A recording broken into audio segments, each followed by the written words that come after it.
Audio Jungle.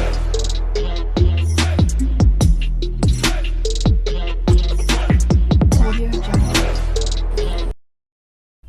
নমস্কার বন্ধুরা, চলে এসেছি নতুন আরেকটি ভিডিও নিয়ে। আমার তেজপাতা ইউটিউব চ্যানেলে আপনাদের স্বাগত। আজ শিখে নেব মাশরুম সোয়া কিমা রেসিপি। প্রথমে বাটাম মাশরুমের খোসাগুলোকে এইভাবে আলতো করে ওপর থেকে ছাড়িয়ে নিতে হবে। এতে মাশরুম পরিষ্কার করার ঝামেলার থেকে কিন্তু অনেকটাই রেহাই পাওয়া যাবে।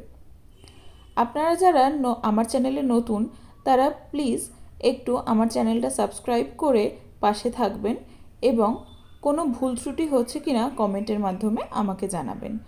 আরও যদি নতুন নতুন কোনো রেসিপি আপনারা দেখতে চান, সেগুলিও আমাকে কমেন্ট সেকশানে জানান। দেখুন, মাশরুমগুলোকে আমি এইভাবে ছোট ছোট করে টুকরো করে কেটে নিয়েছি।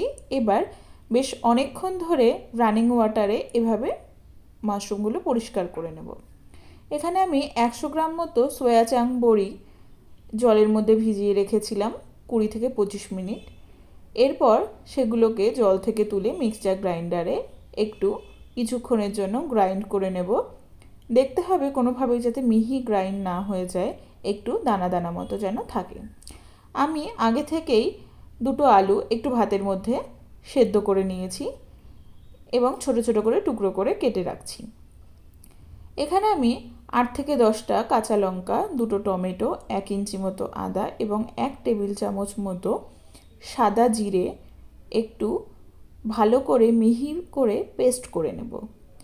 আমরা কিন্তু আলাদাভাবে আর বেশি কোনো মশলা দেব না, এইটুকু মশলা দিয়েই আমরা পুরো সবজিটা রান্না করব। দেখুন, বেশ ভালোভাবে মিহি করে আমার মশলা কিন্তু পেস্ট হয়ে গেছে। এবার আমি এখানে একটা লোহার কড়াইয়ে বেশ কিছুটা সাদা তেল দিয়ে দিলাম। এবার একে একে ফোড়নে আমি শুকনো লঙ্কা, তেজপাতা, 1 ইঞ্চি মতো দারচিনি এবং সামান্য সাদা জিরে এবং একটু হিং ফোড়ন দিয়ে দিচ্ছি। আমি যেহেতু নিরামিষভাবে পদটি রান্না করছি, তাই আমি হিঙের ব্যবহার করছি, আপনারা চাইলে নাও করতে পারেন।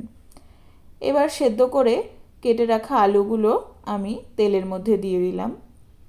তাতে একটু হলুদ গুঁড়ো এবং লবণ অ্যাড করে আমি বেশ কিছুক্ষণ ধরে আলুগুলোকে ভাজতে থাকব। আলু মোটামুটিভাবে ভাজা হয়ে গেলে আমরা একে একে এরপর যে মশলাটা পেস্ট করেছিলাম, সেই রেডি মশলাটা আমরা এর মধ্যে দিয়ে দেব। আপনারা চাইলে আগে আলু ভেজে তুলে রেখে মশলা কষিয়ে তারপর সেই ভাজা আলুও এর মধ্যে অ্যাড করতে পারেন। আমি এখানে সহজভাবে হবার জন্য এই পদ্ধতি অবলম্বন করেছি। এবার মশলা মোটামুটি আলুর সাথে বেশ ভালোভাবে কষা হয়ে গেলে দেখুন পাশ থেকে আমার তেল ছাড়তে শুরু করেছে। এই সময় আমি সামান্য পরিমাণ স্বাদের জন্য একটু চিনির ব্যবহার করলাম, এতে রঙটাও সুন্দর আসবে। মশলা কষানো হয়ে গেছে।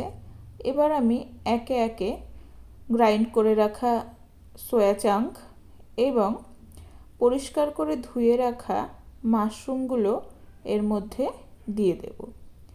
কোনো রকম জলের প্রয়োজন হবে না, কারণ মাশরুম সেদ্ধ হওয়ার সাথে সাথে নিজেই জল ছাড়তে শুরু করে।